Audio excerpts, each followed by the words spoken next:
ఎలా చూడాలి?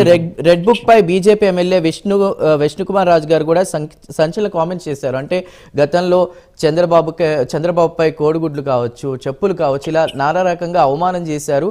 అలాంటివి ఎలా మర్చిపోయింది ఈ కూటమి ప్రభుత్వం అంటూ కూడా ఆయన ప్రశ్నించడం జరిగింది. దానికి సంబంధించి మీ కామెంట్ ఏంటి? మరోవైపు వైసీపీ మేము గుడ్ బుక్ రాస్తున్నాం, అదేవిధంగా ఎవరైతే అన్యాయం చేస్తున్నారో ఆ నాయకులు మేము గుర్తుపెట్టుకుంటున్నాం, మా ప్రభుత్వం వస్తుంది ఈ 4 సంవత్సరాల తర్వాత అయినా అప్పుడు ఖచ్చితంగా మేము అమలు చేస్తామంటూ వారు మాట్లాడుతున్నారు. దానిపై మీ కామెంట్ ఏంటి? చందు గారు, ముందుగా మీకు ప్యానలిస్ట్కి, ప్రైమ్ లైన్ వీక్షకులందరికీ శుభోదయం. ఇప్పుడు గత 5 సంవత్సరాల పరిపాలనలో మనం చూసాం, అనేకమైనటువంటి దాడులు చేశారు, లేదా ప్రతిపక్ష నాయకుల మీద అనేకమైన కేసులు పెట్టారు. అలాగే సామాజిక మాధ్యమాలు కావచ్చు, లేకపోతే కొంత పాత్రికేయుల మీద కూడా అనేకమైన కేసులు పెట్టారు. ఆ సాక్షాత్ చంద్రబాబు నాయుడు గారి మీద రాళ్ల దాడి జరిగితే అప్పుడు డీజీపీ గారు ఇది భావ ప్రకటనల స్వేచ్ఛలో భాగం అన్నారు. సో ఆ రకంగా అన్నిటినీ సమర్థించుకుంటా వచ్చారు, కానీ ఎక్కడా ఎటువంటి చర్యలు చేయలేదు. అయితే అప్పుడు ప్రతిపక్షం కూడా ఫస్ట్ లో ఏమి మీ మీద, అధికారుల మీద మేము చర్యలు తీసుకుంటాము అని చెప్పేసి అనలేదు. లాస్ట్ సంవత్సరం అనుకుంటా యువగలం పాదయాత్ర మొదలు పెట్టినప్పుడు లోకేష్ గారు చెప్పింది ఏంటంటే 2019 ముందు నా మీద ఒక్క కేసు లేదు, అలాంటిది ఇప్పటికీ ఒక 25 కేసులు పెట్టారు నా మీద, ఈ 4 ఏళ్లలో కేసులు పెట్టారు. నా మీదే కాదు, అనేకమైన నాయకుల మీద, అలాగే చంద్రబాబు నాయుడు గారి మీద, అనేకమైన కార్యకర్తల మీద కేసులు పెడుతున్నారు.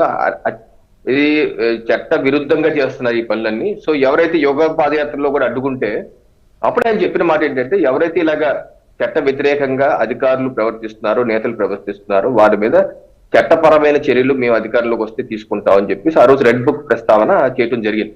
ఇది లాస్ట్ సంవత్సర కాలంలో అలా చెప్పడం జరిగింది. అయితే మా ప్రభుత్వం వచ్చాక ఇప్పుడు వచ్చి 7 మాసాలు అయింది. 7 మాసాల్లో యాక్చువల్ గా దాని మీద చర్యలు చేపట్టాలంటే, చట్టపరంగా చేపట్టాలంటే దాని మీద ఒక విచారణ కమిషన్ వేస్తారని అందరూ అనుకున్నారు. విచారణ కమిషన్ వేసి అప్పుడు ఏదైతే చట్ట వ్యతిరేకంగా ఎఫ్ఐఆర్ నమోదు చేశారో, 500 కావచ్చు, 1000 కావచ్చు, ఎన్ని ఉంటాయో మనకైతే తెలియదు. లోకేష్ గారి మీద 25 కేసులు ఉన్నాయంటే మిగతా మీద ఎన్ని కేసులు ఉన్నాయో మరి 1000 ఉండొచ్చు. అవన్నీ ఆ కమిషన్ కి ఇచ్చి ఆ కమిషన్ విచారణ చేసి దీనిలో తప్పుడు సెక్షన్లు పెట్టింది ఏంటి, ఆ సెక్షన్ తొలగించడమో లేకపోతే ఆ కేసులు తీసివేయటమో. ఎందుకంటే ఈ రోజు కూడా చట్ట వ్యతిరేకంగా పనిచేసిన అధికారుల మీద చర్యలు దేవుడు ఎరుగు.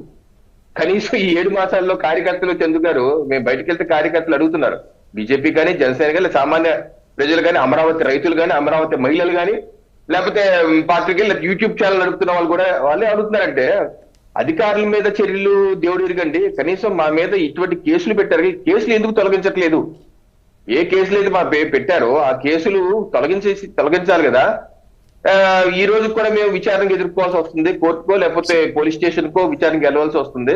ముందు అసలు ఈ యొక్క కేసు తొలగించే పని చేయండి సార్, మీరు అధికారంలో ఉన్నారు కాబట్టి వాళ్ళకి ప్రభుత్వ దృష్టికి తీసుకెళ్ళండి సార్ అంటున్నారు. సో ముందు అధికారుల మీద చర్యలు, నాకు తెలిసైతే ఇప్పటి వరకు అటువంటి కమిషన్ ఏర్పాటు చేయలేదు, ఆమె అటువంటి దిశగా అయితే వెళ్ళలేదని నేనైతే అనుకుంటున్నాను. కనీసం ఇప్పటికన్నా సరే మా ప్రభుత్వం ఏదైతే ఈ యొక్క అమరావతి మీద, రైతుల మీద కావచ్చు, మహిళల మీద కావచ్చు పెట్టిన కేసులు తొలగించే విధంగా చర్యలు చేపట్టాలని చెప్పి మీ ఛానల్ ద్వారా నేను విజ్ఞప్తి చేస్తాను. 1. 2, నిన్న లోకేష్ గారు చెప్పిన దాంట్లో వారు ఏమన్నారంటే, స్పష్టంగా చెప్పింది ఏంటంటే, గత ప్రభుత్వం చట్ట వ్యతిరేకంగా ప్రజల మీద, నాయకుల మీద కేసులు పెట్టి అతపాతాళానికి వెళ్ళిపోయారు, మనం కూడా అదే మార్గంలో వెళ్ళకూడదు, కక్ష సాధింపు వద్దు, మనం రాజకీయంగానే ఎదుర్కొన్నాం, ఏదైతే తప్పు చేశారో తప్పు చేసింది చట్టపరంగా వాళ్ళ మీద శిక్షలు జరుగుతాయి, కానీ మనం మాత్రం అలా కక్ష సాధింపు చర్య చేయొద్దు అంట. సో అది ప్రభుత్వ ఉద్దేశం కూడా, లోకేష్ గారి ఉద్దేశం కూడా ఏంటంటే కక్ష సాధింపు వద్దు అనేది. మా ప్రభుత్వం పవన్ కళ్యాణ్ గారు కానీ, చంద్రబాబు నాయుడు గారు దేవన్ నుంచి చెప్తున్నారు కక్ష సాధింపు వద్దని. అయితే మీరు ఇంకో పక్క చూసుకుంటే జగన్మోహన్ రెడ్డి గారు, ఇప్పుడు నేను చెప్పింది ఏంటి, గతంలో 2019 నుంచి 24 మధ్య చివరి సంవత్సరం ఈ రకంగా మేము అధికారుల మీద చర్యలు తీసుకుంటామని చెప్పేసి అన్నారు, కానీ ఏ ఒక్క అధికారి పేరు కూడా ఇది ప్రస్తావన చేయలేదు. అయితే ఇప్పుడు జరుగుతుందండి, ఈ 6 మాసాల ఎన్డీఏ పరిపాలనలో జగన్మోహన్ రెడ్డి గారు ఏమంటున్నారు, 6 మాసాల్లో అనేక సార్లు ఆయనే కాకుండా ఆయన నాయకులు సరే ఆయన గురించే ప్రస్తావిస్తారు. పోనీ ఆయన అన్నారు, మధుసూదన్ రావు 3 సింహాలు అంటే ఏంటో తెలుసా నీకు అని చెప్పేసి ఆయన బెదిరిస్తారు. అలాగే సుబ్బారాయుడు, ఎస్పీ సుబ్బారాయుడు, 7 సముద్రాలు దాటిపోయినా సరే నిన్ను తీసుకొస్తావు, నిన్ను శిక్షిస్తావు అన్నారు. నిన్నగాక మొన్న మురళీ నాయక్, ఏంటి డిఎస్పీ మురళీ నాయక్, ఏంటిది 2-3 మాసాలు ఈ ప్రభుత్వం పడిపోతుంది, తర్వాత వచ్చేది మా ప్రభుత్వం, మీ పరిస్థితి ఏంటి అడుగు.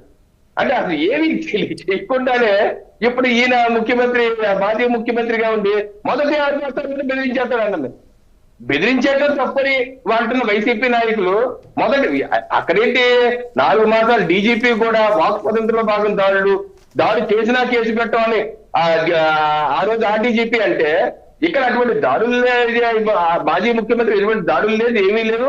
ఆయన ఇంతమంది అధికారులు బెదిరించేస్తున్నారు, అయినా ఏమి కేసులు. అసలు ముందు అసలు ఆ కక్ష సాధింపు పక్కన పెట్టండి చంద్రు గారు. అసలు మామూలుగా ఉన్న కేసులు, మామూలుగా ఫర్ ఎగ్జాంపుల్ చెప్తాను, పేరు నాని గారి మీద ఉన్న కేసు ఏంటి? ఆయన రేషన్ బియ్యం మాయమైంది ఆయన గోడౌన్లో నుంచే. ఆయన అది ఆయన దాంట్లో ఉంది కదా, ఆయన ఆయన కన్సర్న్లో జరిగినటువంటి తప్పది. దాని మీద విచారణ కొన్ని సిస్టమేటిక్ గా జరుగుతుందా? ఇప్పటి వరకు అరెస్టులు జరిగినాయా? లేదు కదా. వారి బిజినెస్ కూడా ఏమి విచారణ పిలిస్తే ఒక 30 మందితో లోపలికి వచ్చి కూర్చున్నారు. అదేమైనా సక్రమంగా జరుగుతుందా పోనీ విచారణ? అది లేదు. అలాగే ద్వారపూడి చంద్రశేఖర్ రెడ్డి గారు మా కాకినాడలోనే జూలై మాసంలో అధికారుల మీద, మున్సిపల్ అధికారుల మీద ఆయన మనుషులతో దాడి చేశారు. ఆయన మీద కేసు ఎఫ్ఐఆర్ బుక్ అయింది, ఇప్పటి వరకు విచారణ లేదు. అలాగే ఇప్పుడు కొడాలి నాని గారి మీద వాలంటీర్లే జూన్ మాసంలో క్రిమినల్ కేసు పెట్టారు. వాలంటీర్లే జూన్ మాసం, ఇప్పుడు కూడా దాని విచారణ లేదు. నేనేంటంటే కక్ష సాధింపు ఎన్ని చేసే ఉద్దేశం మా ప్రభుత్వానికి లేదు, అది పక్కన పెట్టండి. కనీసం రొటీన్ గా ఎవరన్నా ఏమనుకుంటారంటే కొడాలి నాని, పేరు నాని, దోరపూడి వీళ్ళ భాష అత్యంత జుగుప్సాకరమైన భాషని ఎవరన్నా ఒప్పుకుంటారు? నాకు తెలిసి వైసీపీ నాయకులు కూడా ఒప్పుకుంటారు. ఆంధ్ర రికార్డు ఒప్పుకోకపోయినా ఆంధ్ర రికార్డు ఒప్పుకుంటారు. అటువంటి నాయకులు సరే, పేరు నాని గారు జుగుప్సాకరమైన భాష తక్కువే కానీ మిగతా వాళ్ళైతే జుగుప్సాకర భాష లంబూతులు కూడా తిట్టారు. ద్వారపూడి చంద్రశేఖర్ రెడ్డి ఏదైతే చంద్రబాబు నాయుడు గారిని కాదు, పవన్ కళ్యాణ్ కూడా లంబూతులు తిట్టారు. అలాగే కొడాలి నాని గారికి లంబు తిట్టపోయినా ఆ స్థాయిలో తిట్టారు. సో జనరల్ గా ఏమనుకుంటారు, ఏదన్నా దొరికితే వాళ్ళ మీద పడిపోతారు, వాళ్ళని అరెస్ట్ చేస్తారు, వాళ్ళు ఇచ్చేస్తారు, అది ఎవరన్నా అనుకుంటారు. కానీ ఇప్పుడు వరకు ప్రయత్నం జరగలేదు. జూన్ జూలై మాసంలో బుక్ అయిన ఎఫ్ఐఆర్ కూడా ఈ రోజు వరకు విచారణ లేదు. సో నేనేంటంటే మా ప్రభుత్వం ఎక్కడా కక్ష సాధింపు చర్యలు చేపట్టే ఆలోచన లేదు, సిస్టమేటిక్ గా జరుగుతుంది. ఇంకా నిర్లిప్తత అనే భావన మా నాయకులు కార్యకర్తలు ఉంది. ప్రభుత్వం నిర్లిప్తగా ఉంది, చేయవలసిన విధానం కూడా చేయటం లేదు. అదేంటి ఆయన కూడా కనీసం అరెస్ట్ కూడా ఇప్పటి వరకు తప్పించుకుని అరెస్ట్ కూడా చేయట్లేదు. ద్వారపూడి చంద్రశేఖర్ రెడ్డి గారు కనీసం విచారణ కూడా పిలవట్లేదు. ఏంటి ప్రభుత్వం అని చెప్పి మా కార్యకర్తలు మమ్మల్ని అడుగుతున్నారు. అంతేగాని దీనిలో రివర్స్ చేసే విధంగా మేమైతే ఎక్కడ ఎటువంటి కక్ష సాధింపు చర్య చేయటం లోకేష్ గారు కూడా చెప్పారు నిన్న. సో మా ప్రభుత్వం విధానం క్లియర్ గా ఉంది చంద్రు గారు.